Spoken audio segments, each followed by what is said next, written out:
Kadapa highway ರಸ್ತೆಯ ಪೆಟ್ಟಿಗೆ ಅಂಗಡಿಗಳಲ್ಲಿ ಜೋರು ಅಕ್ರಮ ಮದ್ಯ ಮಾರಾಟ. ಚಿಂತಾಮಣಿ ತಾಲೂಕಿನ ಕಡಪ ಹೈವೇ ರಸ್ತೆಯ ಮಾರಿನಾಯಕನಹಳ್ಳಿ ಕ್ರಾಸ್ ಸಮೀಪದಲ್ಲಿರುವ ವಿವಿಧ ಚಿಲ್ಲರೆ ಅಂಗಡಿಗಳಲ್ಲಿ ಯಾವುದೇ ಪರವಾನಗಿ ಇಲ್ಲದೆ ಅಕ್ರಮವಾಗಿ ಮದ್ಯ ಮಾರಾಟ ಮಾಡಲಾಗುತ್ತಿದ್ದು, ಇದಕ್ಕೆ ಸಂಬಂಧಿಸಿದ ದೃಶ್ಯಗಳು ವಿಡಿಯೋದಲ್ಲಿ ಸೆರೆಯಾಗಿದೆ. ಮಾರಿನಾಯಕನಹಳ್ಳಿ ಕ್ರಾಸ್ ಸುತ್ತಮುತ್ತಲಿನ ಸಣ್ಣಪುಟ್ಟ ಚಿಲ್ಲರೆ ಅಂಗಡಿಗಳು ಹಾಗೂ ಪೆಟ್ಟಿಗೆ ಅಂಗಡಿಗಳಲ್ಲಿ ರಾತ್ರಿ ವೇಳೆ ಮತ್ತು ಸಾರ್ವಜನಿಕ ಪ್ರದೇಶಗಳಲ್ಲಿ ಬಹಿರಂಗವಾಗಿ ಮದ್ಯ ನೀಡಲಾಗುತ್ತಿದೆ.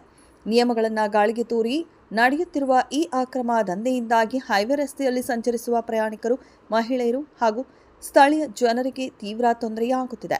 ಕಡಪ ಹೈವೇ ರಸ್ತೆಯ ಪ್ರಮುಖ ಕ್ರಾಸ್ ಸಮೀಪದಲ್ಲೇ ಈ ರೀತಿ ಕಾನೂನು ಬಾಹಿರ ಚಟುವಟಿಕೆಗಳು ನಡೆಯುತ್ತಿದ್ದರೂ ಸಂಬಂಧಪಟ್ಟ ಅಬಕಾರಿ ಇಲಾಖೆಯ ಅಧಿಕಾರಿಗಳು ಯಾವುದೇ ಕ್ರಮ ಕೈಗೊಳ್ಳುತ್ತಿಲ್ಲ ಎಂದು ಗ್ರಾಮಸ್ಥರು ಆರೋಪಿಸಿದ್ದಾರೆ.